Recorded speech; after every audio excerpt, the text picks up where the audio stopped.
Assalamualaikum warahmatullahi wabarakatuh.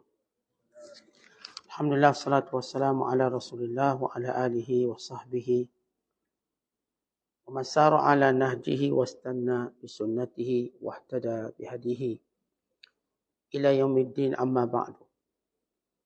Qala al-musannifu rahimahullahu ta'ala wa nafa'ana Allahu bihi wa bi'ulumihi fid dharain, amin.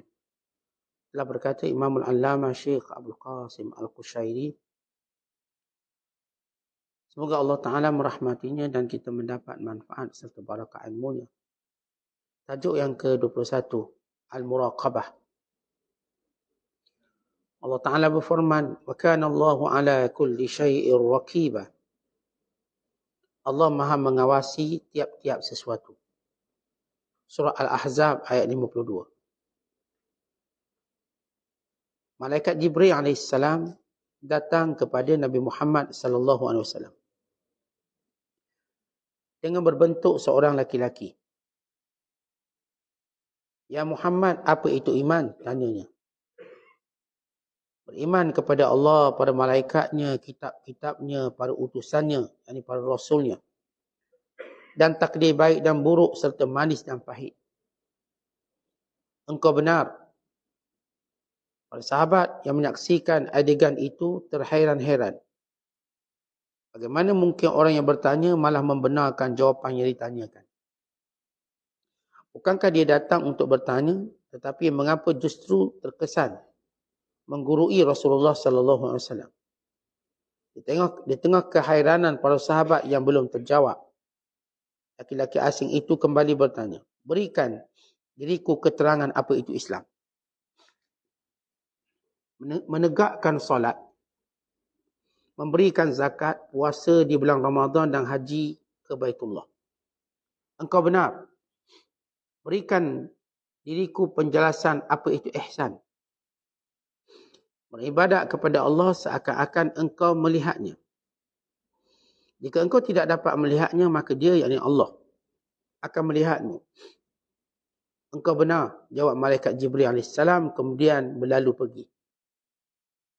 Ustaz Syekh mengatakan bahawa ungkapan sabda Rasulullah sallallahu alaihi wasallam, jika engkau tidak dapat melihatnya, maka dia, Allah, akan melihatmu, merupakan isyarat tentang makna muraqabah. Muraqabah adalah ilmu hamba untuk melihat Allah Ta'ala. Sedangkan yang konsisten terhadap ilmu itu adalah yang mengawasi Allah SWT. Ini merupakan dasar-dasar setiap kebaikan. Orang tidak akan sampai pada tingkatan ini kecuali setelah menyelesaikan pengawasan. Apabila orang yang mengawasi dirinya sendiri terhadap apa-apa yang telah lampau, jadi bermuhasabah, memperbaiki keadaannya di saat sekarang, maka selalu berada di jalan yang benar. Mengadakan hubungan baik dengan Allah Ta'ala sambil menjaga hati. Memelihara nafas agar selalu berhubungan dengan Allah. Memeliharanya dalam segala hal. Maka dia akan mengetahui bahawa Allah Ta'ala adalah zat yang maha pengawas dan zat yang maha dekat dengan hatinya. Allah Ta'ala mengetahui keadaannya, melihat perbuatannya dan mendengar ucapannya. Siapa yang melupakan semua itu, maka dia akan terlepas di taraf permulaan hubungan dengannya. Bagaimana tentang hakikat dekatnya? Ahmad Al-Jariri mengatakan, siapa yang tidak memperkuatkan takwa dan pengawasan antara dirinya dengan Allah Ta'ala, yakni muraqabah, maka dia tidak akan sampai pada mukasyafah dan juga musyahadah. Muslimin dan muslimat, senang penonton yang dirahmati Allah sekalian, tajuk kita ialah Al-Muraqabah dalam bahasa Arab.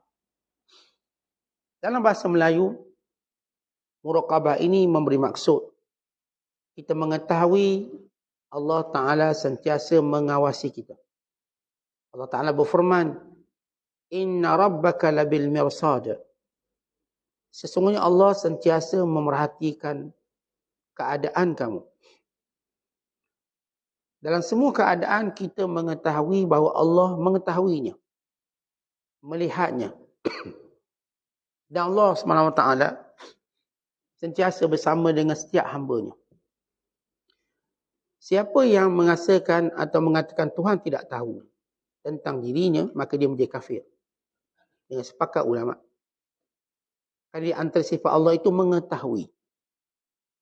Dan siapa dalam keadaan dia tahu Allah tahu dan dia terus buat maksiat, dia orang muka tak malu. Sudah hilang malunya. Kerana berani melakukan maksiat dan keadaan dia tahu Allah Ta'ala buat. Macam kita depan kita ada bos, kita pun tidur depan bos kita. Kerana kita berani. Lawan bos kita. Atau depan bos kita, kita buat benda yang bos kita marah. Gambaran kita kata ulama, ketika mana kita buat sesuatu, wa imma kita tahu Allah melihat kita. Maka dengan itu kita akan menjaganya. Atau kita merasakan bahawa tak ada orang tengok. Maka ini boleh membawa pada kufur. Al-Imam Ibn Jauzi bawa satu cerita mudah tentang muraqabah. Allah tengok kita. Tuan-tuan sedang duduk sekarang. Tuan-tuan sedang baring, sedang makan. Apapun aktiviti yang kita buat, Allah melihatnya. Dan Allah mengetahuinya. Dan Allah lah yang mentakdirkannya. Dan Allah lah yang berkuasa atasnya. Maka ini akidah yang jelas. Kata Imam Jauzi, ada seorang guru, dia ingin menguji murid-muridnya. Lalu disuruh muridnya supaya menyembelih burung di tempat yang tidak dilihat oleh seseorang. Maka setiap murid menyembelihnya. Pada hemat pengetahuannya, tak ada orang lihat. Ini sembelih belakang pokok, ni atas pokok. Ini sembelih kat lubang. Ini sembelih sekian-sekian. Sehingga ada seorang budak, dia tak sembelih. Lalu masing-masing bawa dengan sembelihan masing-masing. Jumpa dengan guru mereka. Lalu seorang ni tak sembelih, maka ditanya oleh gurunya, kenapa tak sembelih? Maka jawabnya, aku tidak mengetahui satu tempat yang tak ada orang tengok. Yang tidak ada yang melihatnya. Melainkan aku tahu Allah melihatnya. Lepas aku tak sembelih. Maka gurunya tahu budak ni, dia faham makna muraqabah. Atau untuk kita mudah faham makna muraqabah sebelum kita huraikan hadis sahih ini. Bila Umar Al-Khattab radhiyallahu ta'ala mengarahkan supaya jangan ada yang mencampurkan susu dengan air. Kerana ini penipuan. Pada zaman ekonomi agak lahan, maka sebahagian ingin menipu untuk untung lebih banyak. Maka Umar Khattab mengingatkan, jangan seorang pun menipu, mencampurkan susu dengan air. Supaya nampak susu tu banyak. Maka menjadi kebiasaan Umar Al-Khattab radhiyallahu ta'ala anhu, jalan, cek rakyatnya. Tiba-tiba dia terdengar perbualan seorang ibu dan seorang anak perempuan. Si ibu berkata kepada anaknya, campurkan susu dengan air supaya kita dapat laba yang lebih banyak. Lalu kata anaknya, wahai ibu, bukankah Amirul Mukminin Umar Al-Khattab mengarahkan kita supaya jangan melakukannya? Lalu kata ibunya, Amirul Mukminin Umar Al-Khattab dia tak tahu. Maka jawab wanita ini, wahai ibu, bukankah Tuhan Umar Al-Khattab tahu? Maka ibunya tersentak sehingga tidak meneruskannya. Maka Umar Al-Khattab teruja melihat, mendengar ucapan tersebut. Di balik rumah, dia bertemu dengan anaknya Asim. Asim bin Umar bin Al-Khattab. Aku ingin mengahwinkan kamu dengan seorang perempuan yang jujur. Seorang perempuan yang jujur. Maka keesokan harinya Umar Al-Khattab meminang perempuan tersebut. Untuk anaknya bernama Asim. Radhiyallahu ta'ala anhu. Maka Asim mengahwini wanita yang solihah ini, yang punya muraqabah.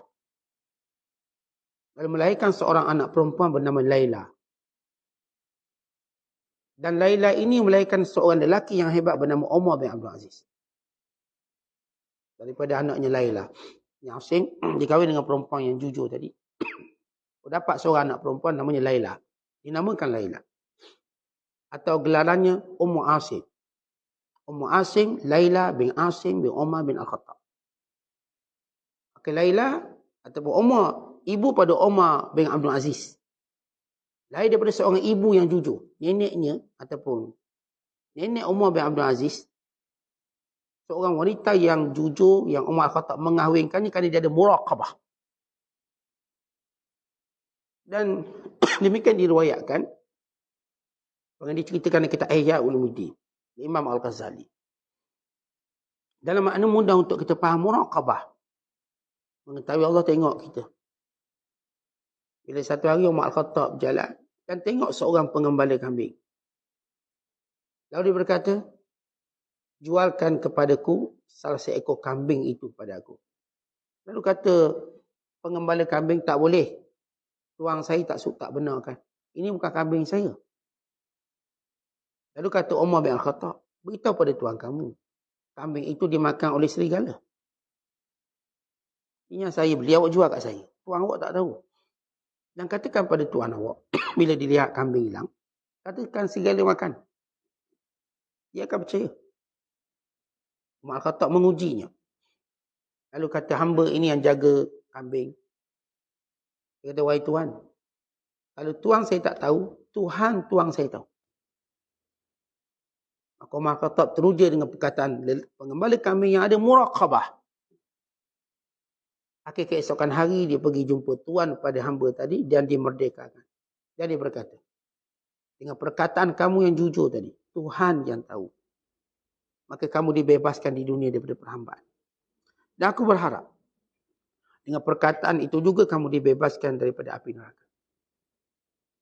Maka ini muraqabah. Dalam hadis yang sahih yang diriwayatkan oleh Bukhari dan Muslim, tentang 3 orang lelaki yang terperangkap dalam gua. Masuk hutang 3 orang. Tiba-tiba hujan lebat. Lalu mereka berteduh dalam gua. Tiba-tiba tergelincir satu batu jatuh, tertutup pintu gua. Dan mereka tidak mampu membukanya, menolaknya kerana besar. Lalu salah seorang berkata, tidak ada yang menyelamatkan kita pada hari ini, melainkan kita bertawassul dengan amal soleh kita. Masing-masing sebut amal soleh. Moga Allah selamatkan kita. Maka yang pertama pun sebut, saya ada ibu bapa yang tua yang saya jaga, saya pelihara. Saya akan memberinya minum susu kambing. Takkan saya beri melainkan pada mereka berdua. Sehingga satu hari, saya balik lambat sebab kambing tersesat. Bila saya pulang, maka saya perah susu. Maka saya dapati ibu ayah saya sudah pun tidur. Maka saya tidak mau menggerakkannya, membangunkannya. Anak-anak saya merengek, menangis nak susu. Susu kambing yang diperah. Saya takkan berikan mereka mak ayah saya dulu. Saya menunggunya sehingga kedua-duanya bangun. Kemudian saya memberi minum kepada kedua-duanya. Sehingga mereka puas. Boleh saya beri pada anak saya dan isteri saya. Ya Allah, kalau perbuatan ini engkau redha, engkau suka, maka lepaskan kami dari penutupan gua ini. Atau musibah ini. Maka batu tu pun bergerak sikit. Yang seorang pula kata, aku ada seorang sepupu yang cantik.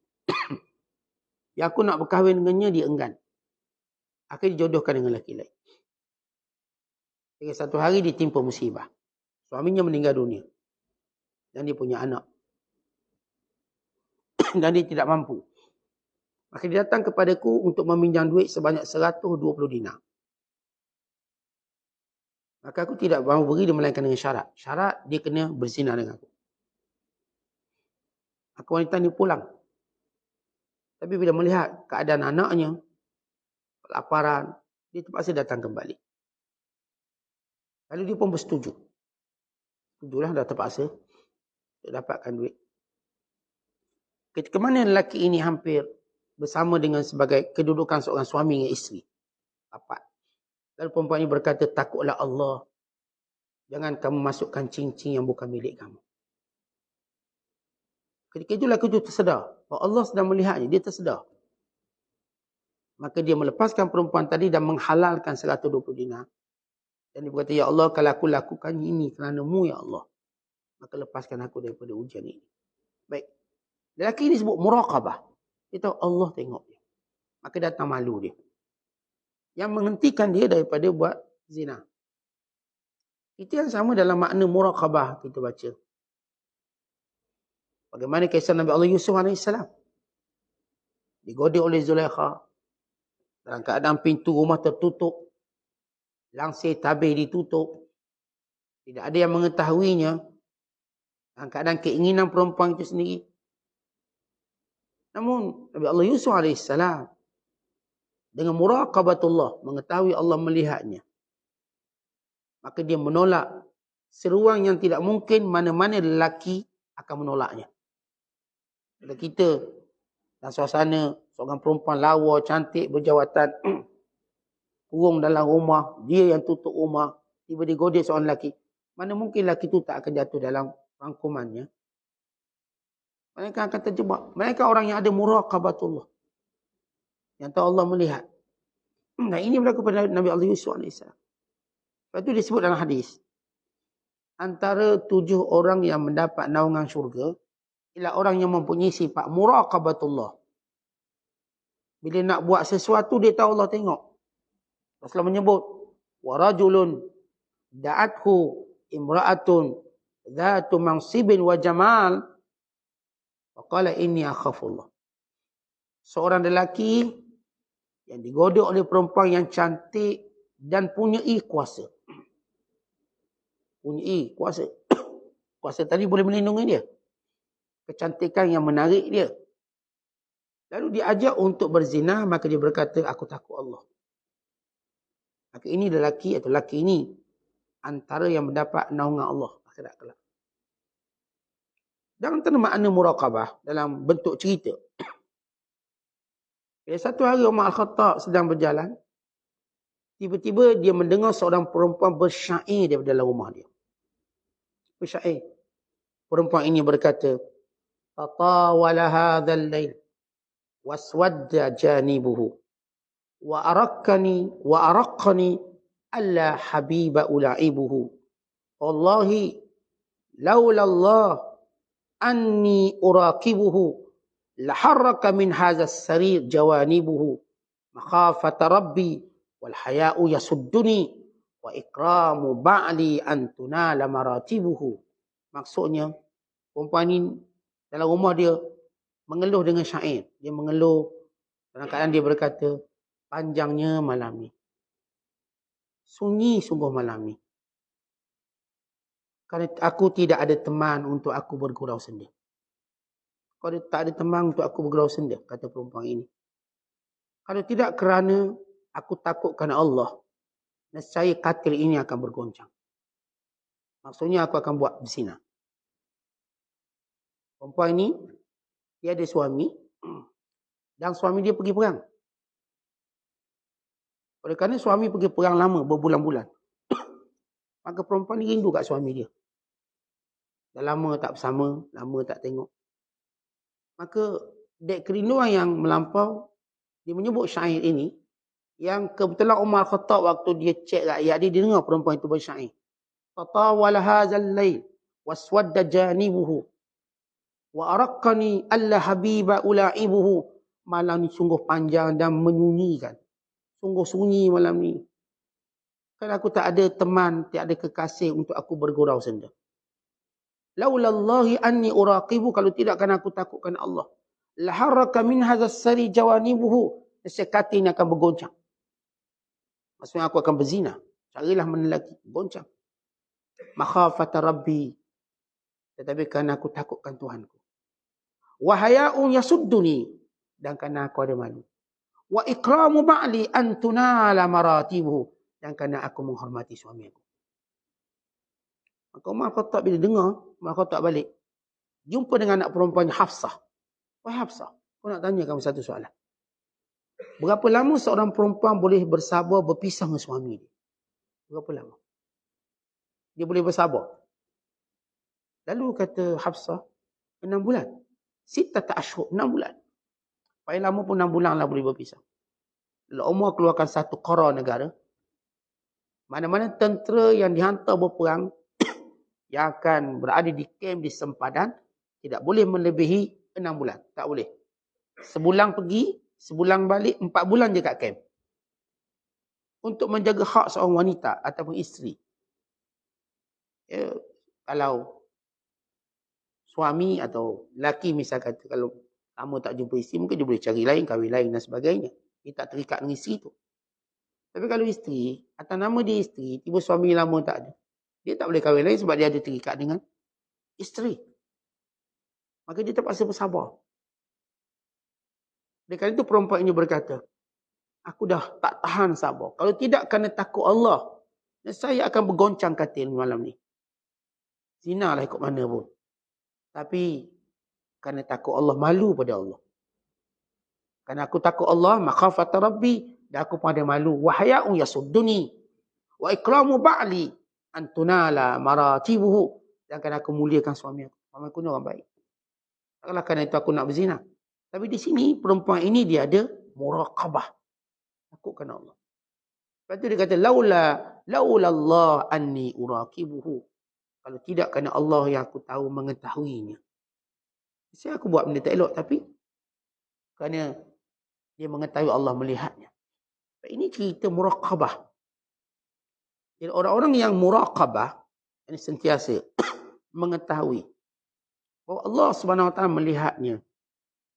Allah sentiasa memerhatikannya. Allah tahu keadaan dirinya, maka dia malu untuk buat benda-benda yang tak elok. Bahkan dia akan bersungguh buat benda yang baik.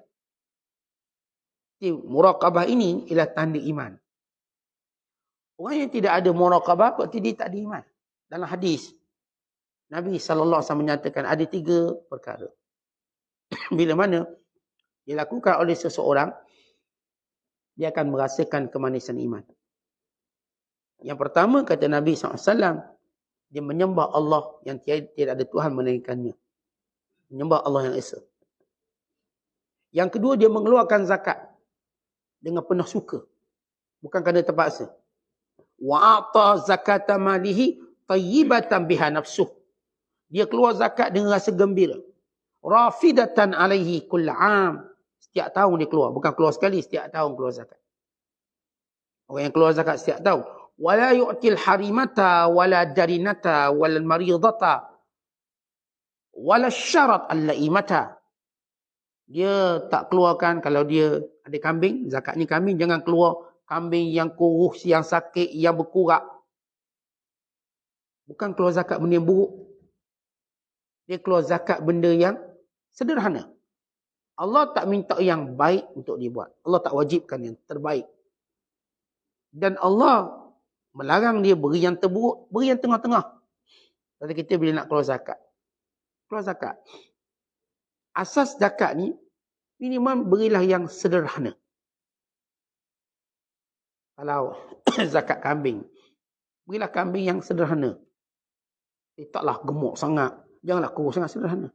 Tapi kalau kita nak beri yang gemuk tu lebih baik. Tapi paling kurang, nilai zakat itu dikira bila kita beri yang sederhana. Tapi kalau beri yang sakit, yang berkurat, tak diterima. Dia keluar juga zakat kambing. Dia cari kambing ada kurat. Lembu ada kurat, lembu sakit. Lembu tempang ni zakat. Tak boleh. Jadi anggap sebagai zakat yang diterima. Yang ketiga, kata Nabi SAW, tanda orang tu ada iman, ialah wazaka nafsahu. Wazakka nafsahu. Dia sentiasa sucikan dirinya. Lalu seorang lelaki kata, ya Rasulullah, wa ma tazkiyatun nafs? Apa itu penyucian diri? Maka jawab Nabi SAW, dia mengetahui Allah sentiasa bersama dengannya kat mana pun dia berada. Ini muraqabah. Kata baginda SAW, an ya'lama anna Allah azza wa jalla ma'ahu haitsukan. Dia tahu kat mana pun dia duduk, Allah ada. Tuan-tuan, bila kita nak cakap, kita tahu Allah mendengar apa kita cakap. Ni kita berbisik dalam hati, Allah tahu apa dalam hati. Ini yang kita buat seorang diri, Allah tahu. Maka asas muraqabah, bahawa Allah Ta'ala perhatikan kita. Allah Ta'ala tengok kita. Bagaimana kita baca dalam surah Al-Fajr tadi. Inna rabbaka labil mirsad. Allah perhatikan kamu. Allah menyebut dengan perkataan labil mirsad. Apa maksud mirsad? Mirsad ni tuan-tuan teropong. Kita kan kalau nak perhati betul-betul seorang, kita pun teropong dia. Kita pun skodeng dia. Ambil teropong tengok. Macam kita berperang. Macam mana kita tengok musuh? Siap pergerakan dia. Dia ambil teropong tengok. Dia tengah buat apa sekarang? Maka Allah Ta'ala gambaran pemerhatian Allah pada hambanya. Inna rabbaka labil mirsad. Allah fokus melihat. Tak terlalai walau sedikit. Tuan-tuan, bila kita tahu Allah Ta'ala tengok kita, maka apa kesan dalam kehidupan orang beriman ini? Apa kesannya? Kesannya akan menjadikan kita jauh daripada maksiat. Walaupun kita bersendirian. Kita tak akan buat. Kenapa? Kita Allah tahu. Saya nak tipu orang, saya berniaga. Saya boleh timbang tipu, mana orang tahu. Orang tempah saya makanan daripada saya nasi lemak. Saya tukang masak misalnya. Orang tempah saya sayur, saya penjual sayur misalnya. Boleh je saya masuk sayur buruk. Dia bukan tahu. Boleh je saya tipu, beritahu dia 15 kilo, walau 14 kilo. Saya pun tahu dia bukan timbang balik. Mula-mula buat macam ni, geng-geng menipu ni lah. Bila orang minta supply barang basah, contoh. 15 kilo sayur, dia pun buat 15. Hari pertama tepat. Okey pun, hari pertama pun timbang. Mula kena orang, dah lama dijujur sah, dah tak timbang ni. Dah tak timbang. Percaya. Yang kawan ni tengok, okey, dia dah percaya sekarang. Ini masanya. Mula kurang 14 kilo, jadi 13 kilo setengah. Lepas tu 13 kilo. Slow. Kata bila orang ni melihat, Allah tidak melihat dia. Tapi kalau dia tahu Allah melihatnya, dia tak akan tipu. Walaupun dia boleh tipu. Walaupun dia tahu kalau dia tipu, orang ni tak tahu. Tapi Allah tahu. Allah tahu. Maka ini kesan bila orang tu ada muraqabatullah, dia tak akan buat maksiat. Dia tak akan tipu dan menganiaya. Dan bila mana kita ada muraqabatullah, apa kesan dalam hidup kita? Kita akan melakukan ibadat dengan baik. Tak adalah kita semayang macam catuk ayam, catuk burung, catuk gagak. Dan mentah semayang seorang, tahu-tahu tahiyat akhir tau. Kita pun tak puasan, bila mana kau rokok? Ini kerana kurangnya muraqabatullah. Bila ada muraqabatullah, kita tahu Allah tengok kita. Takkan kita nak buat ibadat cincai-cincai. Kata kita, kalau kita semayang depan orang yang kita segan, kata semayang macam mana? Tok guru tengok gitu, ustaz tengok kita semayang. Terus lama. Asal Fatihah tu nak baca Qul Allah, terus baca Al-Baqarah panjang. Sebab orang tengok. Dia jadi macam nak sempurna. Kita tengah kerja, bos pun tengok kita. Oh tu banyak je tulis. Asal tak nak tulis banyak. Bos tengok ni. Dia menaik. Nampak sibuk. Kenapa? Bos tengok. Penilaian. Tapi bila kita ada iman yang betul. Dan kita ketahui Allah melihat kita. Dan kita ibadat yang kita buat ni untuk kita selamat daripada neraka. Untuk masuk syurga. Takkanlah kita nak buat ibadat lebih kurang. Kita bila berpuasa, jaga betul lah puasa kita. Kita bila mana zakat.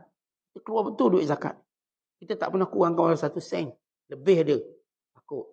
Berapa zakat? Zakat saya 5,000. Tapi saya lebih 6,000. Takut-takut lah. Ada duit-duit tersorok mana-mana. Ada hutang orang, saya pun tak ingat hutang orang pada saya. Kita tahu bila orang hutang kita, zakat kena zakat. Sebab itu duit kita yang ada di tangan orang. Maka kita pun zakat. Jadi kita kira betul-betul. Kadang-kadang bila kita tersilap, tak ada mahkamah nak denda kita. Betul, kalau tuan-tuan tak bayar zakat kat Malaysia, tak ada mahkamah nak denda tuan-tuan. Tapi kita tahu kita ada mahkamah akhirat. Hebatnya muraqabatullah. Kita tengok, mana ada negara yang wajibkan zakat. Dengan maksud, mewajibkan secara undang-undang. Kita, negara kita Malaysia. Kalau orang tu tak bayar zakat, kena denda apa-apa ke? Tak kena. Tak kena denda. Tak akan masuk penjara sebab tak bayar zakat. Tuan-tuan takkan jumpa orang masuk penjara kerana tak bayar zakat. Tapi kalau tak bayar LHDN mungkin masuk. Tapi oleh kerana umat Islam diajar muraqabatullah, lihat zakat tetap dibayar. zakat tu tak dibayar. Artinya pihak berkuasa tak perlu buat kerja banyak kerana mereka ada kesedaran agama. Mereka bayar. Yang baru tahu, Ustaz, saya baru tahu kena bayar, dia akan qada balik zakat dia. Dia akan bayar. Dia takut berdosa mahkamah akhirat kerana dia ada muraqabah. Allah Ta'ala perhatikan dia, maka dia keluar zakat. Itu hebat. Sama juga sembahyang. Contoh kita kat Malaysia, contohlah. Sembahyang ni wajib ke? Secara undang-undang ni. Dia bukan cakap secara syarat, undang-undang. Ada tak tuan-tuan dengar orang tu tak sembahyang kena tangkap? Tak ada. Tak ada lagi kita dengar, kenapa masuk penjara? Saya tak sembahyang. Kita tak akan jumpa. Dia tak akan jumpa. Kenapa masuk lokat? Sebab saya pukul anak saya sebab dia tak sembahyang. Itu ada. Mungkin ada cikgu masuk lokat sebab pukul anak murid dia supaya sembahyang. Tapi kalau tak sembahyang, tak masuk lokat. Tak akan masuk lokat. Carilah. Tapi kerana umat Islam dia ajar muraqabatullah, maka kita sembahyang. Dan sampai tahap bila kita ada ilmu, walaupun dulu saya tak pernah sembahyang, akhirnya kita qada balik. Qada? Tak saya lama sembahyang. Zaman muda, zaman lara, zaman ke laut. Zaman saya kerja sini. Tuan-tuan, ini kerana dia ada muraqabatullah. Dia pun sembahyang balik. Dia pun puasa balik. Dia qada balik zakat. Tuan-tuan, mana ada negara yang mewajibkan haji? Tak ada. Tengok kita kat Malaysia. Kalau tak pergi haji, kena tangkap. Pergi haji kena tangkap ada. Tak pergi haji, tak kena tangkap. Pergi haji pun kena tangkap. Sebab apa? Silap visa. Bohong visa. Tangkap. Tapi kalau tak pergi haji, tak kena tangkap. Tak kena. Tanya, kenapa orang sebut? Sebab saya tak pergi haji. Tak ada undang-undang. Tapi kerana muraqabatullah. Tahu Allah Ta'ala tengok kita. Allah tahu kemampuan harta benda. Kita bersusah-susah untuk pergi haji. Pergilah daftar tabah haji, biarlah tunggu 100 tahun, tunggulah. Kita tahu ini wajib. Boleh cilok ikut lain. Kerana kita tahu itu wajib. Ini kerana kita ada muraqabatullah. Takut Allah. Nanti Allah tanya kita harta banyak, kenapa tak pergi haji? Terbimbang. Kata ini kerana kita ada muraqabatullah. Lihat bagaimana. Bila orang tu ada muraqabatullah, dia akan melakukan ibadat dan menyempurnakan. Dan kenapa penting muraqabatullah? Kerana dengan muraqabatullah mengetahui Allah sedang lihat kita. Allah bersama kita. Allah mengetahui tentang kita. Ini yang menjadikan kita ikhlas. Contoh kita kalau buat baik, orang tak tahu pun tak apa. Allah tahu. Yang kita nak balasan dari Allah. Yang janji pada kita, kalau kita derma banyak ni, diganti banyak ni, ialah Allah, bukan orang. Orang tak janji apa-apa. Dan dia tak berhak tahu pun sebab dia tak ada apa nak beri kat kita bila kita menjadi orang baik atau orang pemurah. Yang akan beri ialah Allah. Tuan-tuan ikhlas dalam infak, Allah akan ganti. Allah ganti balik. Allah berkati rezeki kita, Allah berkati keluarga kita. Allah berkati hidup kita. Allah selamatkan kita daripada banyak musibah kerana kita pemurah. Kata kita buat derma-derma ni kerana Allah. Sebab Allah yang janji semua tu, bukan orang. Tak ada orang kata, awak kalau derma, saya akan balas ni, balas tu. Mereka tak mampu. Maka bagaimana kita nak cari redha orang? Kalau kita tahu orang ni, dia tak boleh bagi apa kat kita. Tapi Allah. Kalau tak ikhlas pada Allah, tanda kita ada muraqabatullah. Dan bila mana ada muraqabatullah, kita dapat menyucikan diri kita. Suci diri kita. Sebab apa tuan-tuan sekalian? Selagi mana ada manusia dalam hati kita jadi kotor. Titik hitam, kotor.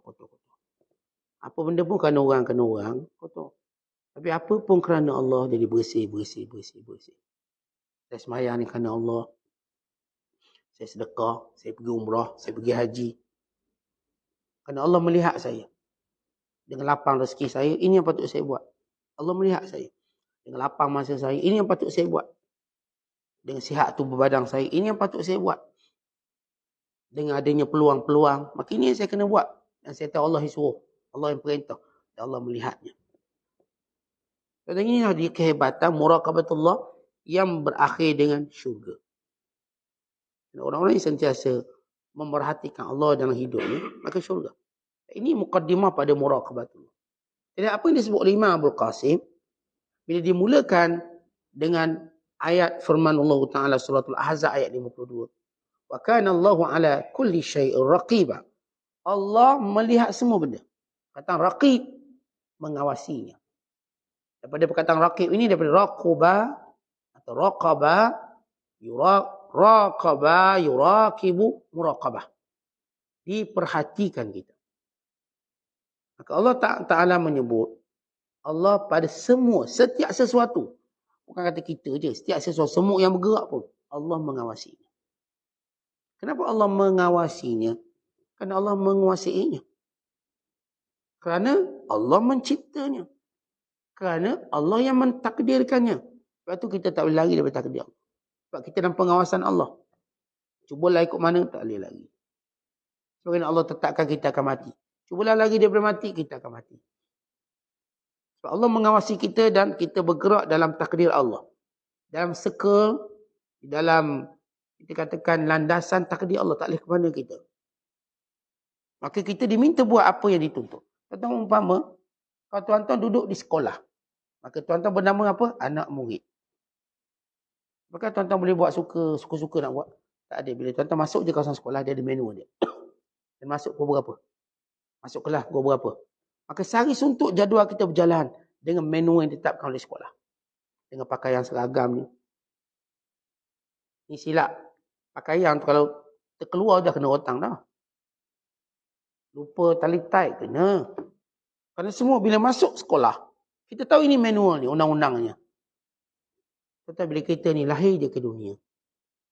Ni dunia ni Tuhan punya. Maka ada peraturan Allah. Dan Allah mengawasi kita. Sebagaimana saya contoh tadi, kalau seorang budak tuan-tuan mula daftar je kat sekolah, maka mula cikgu-cikgu akan awasi budak ni. Datang pukul berapa, lambat ke cepat, buat kerja sekolah ke tak buat kerja sekolah. Buku bawa ke tak, masuk kelas ke tak masuk kelas, pakaian dia betul tak betul, bersih ke kotor, cek semua. Kita kat luar tak boleh buat apa-apa, itulah undang-undang dia kat sekolah. Tuan-tuan boleh jenguk anak sekolah masa waktu PMP? Mana boleh? Kena halau ya. Cikgu, saya nak tengok anak saya belajar boleh? Tak boleh. Tuan-tuan berani nama cikgu. Tuan-tuan dah aku baru kena letak anak kat sekolah. Tuan-tuan takkan berani masuk sekolah anak-anak dan duduk untuk tengok anak kita belajar. Tolong anak kita buat homework. Tak akan berani kita. Baik secara maruah kita, baik secara ilmu kita. Kenapa kita dah ada peraturan, tak ada orang boleh campur. Dan kita mak ayah sabarlah tunggu kat luar pagar. Kita tak tahu mana satu yang kena penjaga kita ke anak kita. Kita duduk dalam sekolah, kita tunggu kat pagar, tunggu dia balik, barulah boleh tengok. Pagi-pagi hantar, tengok dia masuk sekolah, kita tak boleh masuk. Kalau nak masuk, kena pakai baju sekolah. Boleh masuk pakai baju sekolah, masuk sekolah. Daftar sekali dengan anak dia murid tua. Tapi tak boleh masuk. Tetapi begitu kita kat dunia, kita masuk dalam dunia milik Allah. Allah keluarkan kita, berdaftarlah kita sebagai ahli dunia. Dia beri nama Fulan bin Fulan. Dia lahir daripada perut mak. Jadi kita ahli dunia. Dan dunia ni Allah letak peraturan. Dan sambil Allah mengawasi kita. Maka seorang yang hidup kat dunia suka-suka dia nak buat, ingat hukumannya berat. Nanti saya katakan kalau seorang budak tu masuk sekolah, suka-suka dia nak buat. Nak masuk sudah. Berat. Barangkali dia berdiri kat padang sehari suntuk. Barangkali dia ni public caning, kena rotang depan orang ramai. Barangkali dia kena sekian-sekian dendanya. Sama juga kita kat dunia. Ada peraturan. Kalau tuan-tuan buat ikut suka tanpa melihat apa yang Allah suruh, akibatnya dahsyat. Akibatnya tidak akan ada yang mampu menahannya.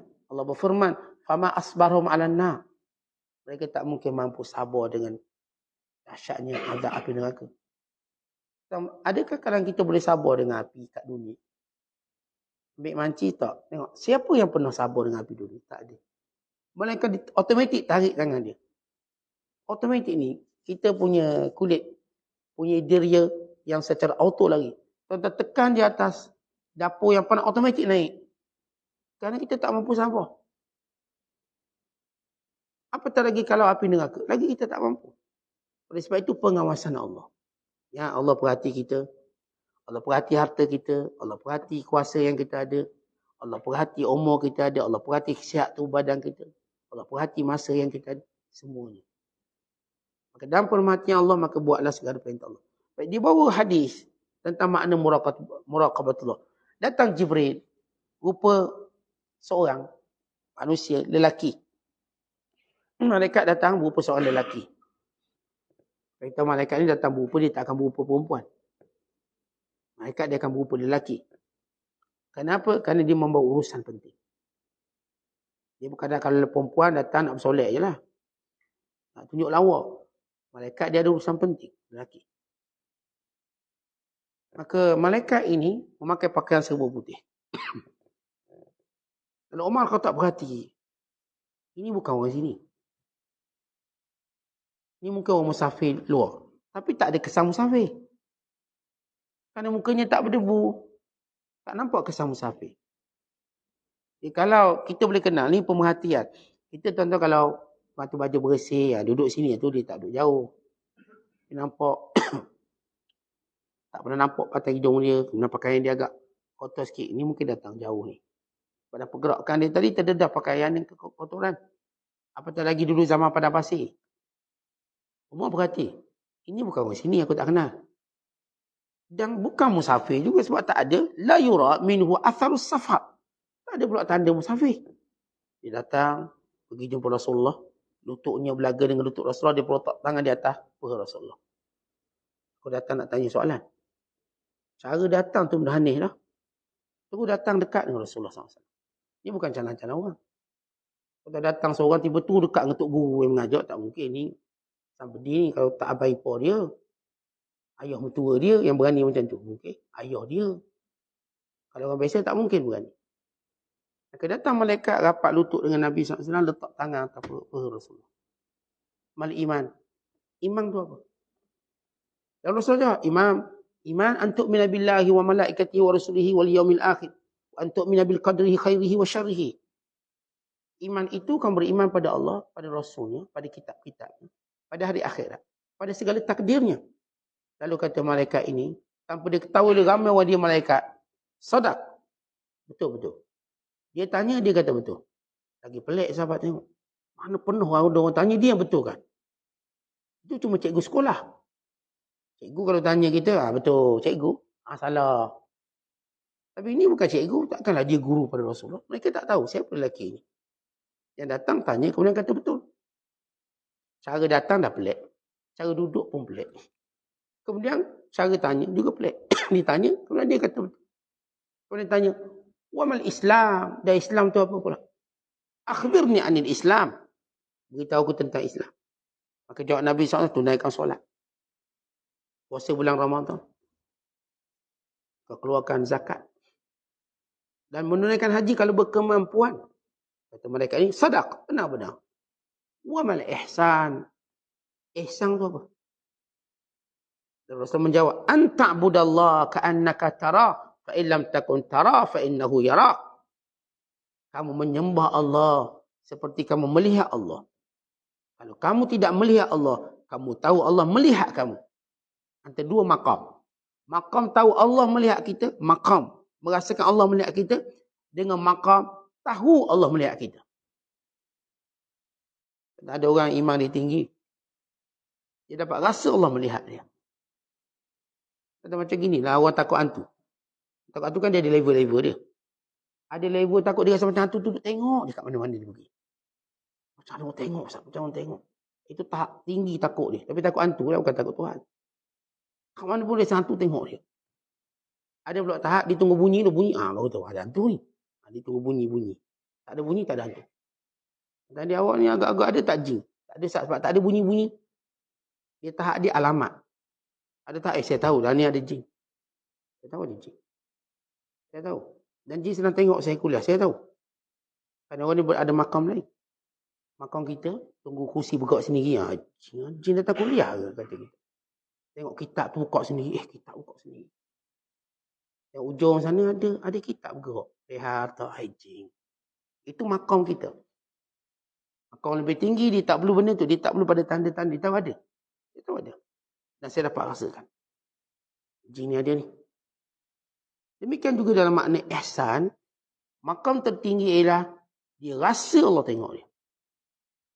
Macam nak rasa Allah tengok. Makam yang kedua, dia tahu Allah tengok dia. Ini makam ilmu. Tentang kita kalau tengok elektrik, kita belajar. Perkara ni bahaya. Jangan sentuh lebih kurang. Tuan-tuan, kita berada pada makam apa? Makam tahu. Kita tahu. Tapi pernah kena? Tak pernah. Kita tahulah. Kita tahu bahawa ular ni bisa. Kalau tuan awak pernah kena patuk? Tak pernah. Tapi kita tahu ular ni bisa. Ada 2-3 orang dah patuk mati dia. Tapi kita pernah rasa? Tak pernah. Di makam kita makam tahu. Maka sebab tu kita takut tengok ular. Sebab kita tahu bahaya dia. Kita takut tengok harimau, singa. Kalau tahu bahaya dia. Kalau kita tak pernah kena dalam hidup. Makam tertinggi ialah panggil makam ihsan. Dia merasakan Allah Ta'ala melihat dia. Ini dipanggil, perasaan ini disebut sebagai ihsan. Orang kalau dia sampai tahap ini, macam mana dia sampai tahap ini? Ini disebut oleh para ulama. Bila seorang menjaga segala hak Allah, yang ini perintahnya, dan meninggalkan segala larangannya, maka bermula perasaan itu ada. Itu tarbiyah pertama pada kita, pada anak-anak kita. Suruh diri kita buat perintah Allah dulu. Buat. Tetapi bila kita biasa buat satu benda, kemudian kita tak buat, kita rasa tak macam kehilangan benda tu. Saya biasa solat sunat, tak semayang dari sunat. Saya biasa ngaji Quran. Sebelum tidur baca Al-Mu'taq, terbaca rasa semalam. Bila kita ingat, kita mula ada peringkat makam muhasabah dia panggil. Daripada makam muhasabah, maka datanglah sedikit demi sedikit Allah melihat saya. Kemudian datang sedikit demi sedikit Allah melihat saya dengan makna merasakannya. Sebab itu asasnya tuan-tuan ada 3 benda. Yang pertama ialah buat Allah suruh. Yang kedua ialah tinggal apa yang Allah larang. Yang ketiga ialah muhasabah diri. Muhasabah saya umur dah banyak. Saya ni Allah beri nikmat banyak. Ketika mana kita mula muhasabah, dia akan datang apa disebut muraqabah. Saya ni umur saya ni dah tua, masih lagi buat maksiat. Masih lagi lara, masih lagi tak semangat buat taat. Masih lagi beri alasan tu, alasan ni. Apalah saya nak jadi ni, apa saya nak jadi. Waktu kita muhasabah, maka waktu itulah subuh muraqabatullah. Kita mula merasakan Allah tengok kita. Allah akan tanya saya ni, umur saya banyak tapi tak taat. Duit saya banyak tapi tak infak. Allah tanya saya, badan saya sihat, alasan pun banyak. Mula datang soalan-soalan pada diri kita kerana muhasabah. Waktu itu tuan-tuan datang muraqabah. Dan seorang tidak akan sampai kepadanya muraqabatullah sehingga dia memperkuatkan dirinya dengan perintah dan larangan Allah. Sewaktu dia memperkuatkan dirinya dengan perintah dan larangan Allah, maka ketika itu terbuka 2 benda. Pertama dipanggil mukasyafah. Yang kedua dipanggil musyahadah. Apa maksud mukasyafah? Mukasyafah kita dah terjemah. Maksudnya hijab terbuka. Kita mula tahu apa yang orang tak tahu. Dan bila kita sebut musyahadah, kita mula lihat apa yang orang tak lihat. Contoh sekarang kita lalu kat kubur. Kita tahu apa yang orang tak tahu apa dia. Dalam kubur tu ada azab dan ada rahmat. Tapi sampai masa Allah Ta'ala nak perdengarkan kita, kita mungkin dengar suara ahli kubur. Mungkin. Ya mungkin. Itu peringkat musyahadah. Guru kami dia ceritakan bila dia pergi ke kubur. Dia dengar suara ahli kubur memanggil. Panggil. Dengan sebab itu dia mendoakan. Panggil. Dia bukan macam kita pagi takut terus lagi. Dia panggil dia tahu ada sesuatu orang ni. Maka dia mendoakannya sehingga suara itu tenggelam. Dia pada peringkat makam musyahadah. Lihat. Allah beri lihat. Kalau orang macam kita pergi kubur, cuma tak ada apa-apa rasa. Kita pun tak rasa dekat nak mati. Tapi orang bila dia pergi ke kubur dengan muhasabah, maka dia mula Allah buka dia mukasyafah untuk melihat hakikat kematian. Sehingga sampai peringkat dipanggil musyahadah. Kita kalau tak kena ujian Allah dan tak sabar, kita tak nampak pertolongan Allah. Tapi bila mula kita kena ujian Allah dan kita sabar, sebagaimana kita bicara bab sabar, maka mula Allah buka mukasyafah, pertolongan Allah datang. Kemudian Allah buka musyahadah, kita melihat sendiri pertolongan Allah. Terutama macam sahabat kita di Gaza, Palestin. Maka melihat pertolongan Allah, dengan musuh-musuh tak nampak pergerakan mereka. Sehingga mereka boleh duduk dekat sampai kereta kebal, ambil bom letak campur dalam tu. Musuh boleh tak nampak. Dan ni musuh ni datang ramai. Mereka hanya bergerak datang dengan senjata yang biasa. Tapi mereka ni pada maqam mukasyafah dan musyahadah. Kita dari jauh menang kalau kita ni. Kita duk banding angka ni berapa ribu tentera ni, berapa ribu ni senjata apa, berapa negara sokong, berapa negara tak sokong. Kita ni. Tapi mereka yang berada pada perjuangan itu, bila ikhlas mereka dalam perjuangan, maka mereka dapat sesuatu yang orang lain tak tahu. Mereka dapat rasa kemanisan. Bahkan sampai peringkat mereka boleh melihat malaikat-malaikat yang turun membantu mereka. Ini peringkat maqam musyahadah. Sebagaimana dalam perang Badar, sahabat-sahabat mula melihat malaikat-malaikat. Kadang-kadang mereka tak kenali mereka. Ini peringkat musyahadah. Ketika mana dalam kita peringkat kita, tentang kita akan sebut orang ni berani tak berani, kita akan melihat bagaimana kelengkapan dia, persiapan dia. Tapi kalau kita tengok Yahudi dengan orang Islam di Gaza, siapa lebih takut sebenarnya? Allah sebut dalam Quran, la antum asyaddu rahbatan fi sudurihim minallah. Mereka lebih takutkan kamu daripada Allah. Allah cerita orang Yahudi ni dia paling takut sekali pada orang Islam. Takut. Tu Yahudi dia letakkan semua serangan pada orang Islam, dia takut. Takut dia melampau-lampau.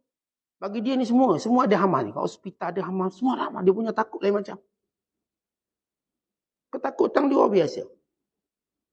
Sehingga kita dengar bagaimana di pakar-pakar ekonomi mengatakan, kalau perang ini berlangsung sampai 60 hari, dia akan menanggung kerugian sebanyak 200 bilion shekel. 200 bilion shekel kalau kita tukar dengan dolar, lebih kurang 55 bilion USD. Kalau perang ini berlanjutan, dan bila perang ini berlanjutan, dia akan ada tiga kemungkinan. Kenapa negara haram Yahudi dia akan hentikan? Yang pertama, kerana beban ekonomi makin kuat. Kuat bukan mereka, dia punya beban ekonomi. Bayangkan beratus ribu tak kerja, dia kena bayar gaji. Hotel-hotel yang kena bayar kerana penempatan setiap warganya yang cuba dipindahkan. Kos, gaji, tenteranya, tentera simpanannya, tentera yang dipanggil. Bila bebanan tinggi ekonomi dia menurun, dia jangka ekonomi naik 1.5% sebelum perang. Dan ekonomi akan jatuh sampai 4%. 4% itu tinggi kan, bilion. Akan jatuh. Saham-saham dia, nilai wang dia. Yang kedua, dia akan berhenti kerana tekanan antarabangsa makin kuat. Kuat. Tekanan itu kita lihat bagaimana Allah beri pertolongan orang-orang yang kita sebut bukan Islam. Mereka tunjuk sokongan secara terbuka. Tunjuk sokongan secara terbuka. Sehingga mereka malu untuk bercakap tentang Israel. Melainkan tentang kejahatan yang dibuat. Maka ini benda yang menjadikan mereka akan berhenti. Yang ketiga, kata para muhallil, penganalisis. Kerana mereka dah perang sama hari ni ke-46. Kalau di Gaza hari ke-45. Mereka belum capai apa-apa pun. Seorang tahanan pun tak dibebaskan. Tak capai apa mereka nak. Nak lumpuhkan Hamas tak boleh. Nak bebaskan awak tahanan tak dapat. Artinya, tiga benda menjadi kemungkinan besar untuk mereka berhenti dalam tempoh 10-60 hari. Kerana ketakutan mereka pada orang Islam kuat. Sebab itu mereka ajak semua negara lawan orang Islam. Ajak semua negara lawan. Kerana takut. Dan Allah bongkarkan ketakutan ini dalam Al-Quran. Kamu, kata Allah, lebih ditakuti dalam hati mereka berbanding mereka takutkan Allah. Maksudnya ialah, mereka ni dalam tentang hukuman Allah ni, mereka tak kena sebab kami anak Allah. Tapi orang Islam ancaman mereka sungguh. Sebab itu mereka akan buat apa saja pelabelan untuk jadikan orang perang Islam sepanjang zaman. Lalu mereka reka satu istilah Daesh, ISIS. Biar semua satu dunia, mana-mana orang Islam cuba naik untuk bercakap tentang hak mereka, maka mereka kata, oh ini Daesh. Ini Daesh. Itu mereka gunakan kalimah. Hari ini, bila mereka nak kalahkan Hamas, mereka kata, ini Hamas ialah Daesh. Tapi orang tak percaya. Mungkin yang lain sebut Daesh, orang percaya. Ini tidak. Kerana mereka tahu bagaimana yang dibuat. Apa yang diminta oleh pejuang-pejuang Palestin. Mereka tak kacau negara lain. Mereka nak kemerdekaan negara mereka. Dan menjaga Baitul Maqdis. Itu je. Tak ada serang sana, tak ada. Mereka fokus. Fokus. Dan ini kita katakan dalam, kita sebut makam, musyahadah dan mukasyafah. Kita yang tak berada dalam medan perang, kita tak nampak. Mereka yang cium bau wangi darah. Kita tak. Mereka cium bau wangi darah. Mereka cium bagaimana wanginya bumi Gaza. Mereka dapat mencium. Ini nampak malaikat-malaikat mulai mimpi mereka. Bukan mulai jaga mereka. Pertolongan Allah yang ajaib. Ketakutan yang luar biasa. Sehingga hari ini Israel terpaksa tarik sebagian besar tentera simpanan yang hantar balik. Itu dia orang buat video. Tentang tentera-tentera Israel ini balik rumah. Kononnya dah habis perang. Tapi kerana kos tak mampu, mereka hantar balik sebagian. Dan kerana tentera ni tak ada pengalaman. Kerana yang mati itu dah semua tentera terpilih. Yang mati. Yang mereka nama sebagai nakhbah. Maksudnya golongan komando lah kalau kita sebut bahasa Melayu. Yang mati. Mereka kata hari ni baru 67 orang mati. Kata pakar Palestin. Lebih pada itu. Terlalu banyak. Mereka keluar ke resmi 67 orang. Kalangan pegawai-pegawai dalam perang Gaza. Yang sebenarnya mereka mati lebih pada itu. Kerana berdasarkan video-video dihantar oleh pejuang Islam. Mana mereka tembak mati setiap hari. Dan ini dipanggil yatakabbaduha atau yang menjadi beban kerugian yang besar. Itu mereka akan berhenti. Kerana ketakutan yang melampau. Tapi kerana ego, tahan ego. Dan kerana sokongan daripada Amerika. Walaupun secara umum sokongan antarabangsa sudah lagi tidak memihak pada orang kafir. Tidak. Sokongan antarabangsa satu dunia tidak lagi memihak kepada Israel. Tidak pada permulaan yang mereka cuba canangkan. Kerana ternyata jahat mereka melangkaui sempadan. Dan mengatasi segala undang-undang perang dan kemanusiaan. Dan satu dunia tengok, perhati.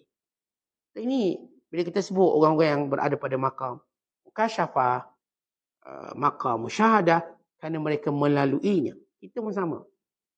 Bila kita taat pada Allah sungguh-sungguh, meninggalkan larangan Allah Ta'ala sungguh-sungguh, dan muhasabah diri sungguh-sungguh, kita akan rasa betapa Allah perhatikan kita. Perasaan itu akan muncul. Kesan daripada perintah dan larangan serta muhasabah. Yang disebut oleh ulama 3 benda kena buat. Perintah Allah kena buat, larangan Allah kena tinggal, dan muhasabah diri sentiasa. Dan saya kita mula rasa betapa kuatnya muraqabatullah. Allah memerhatikan kita, Allah melihat kita. Ketika itu kita ada jiwa kuat. Kita akan menjadi jiwa yang berani. Kita akan menjadi jiwa yang sentiasa mengharapkan pertolongan Allah. Kerana kita tahu Allah tak akan lupa pada kita. Wallahu bissawab. Assalamualaikum warahmatullahi wabarakatuh.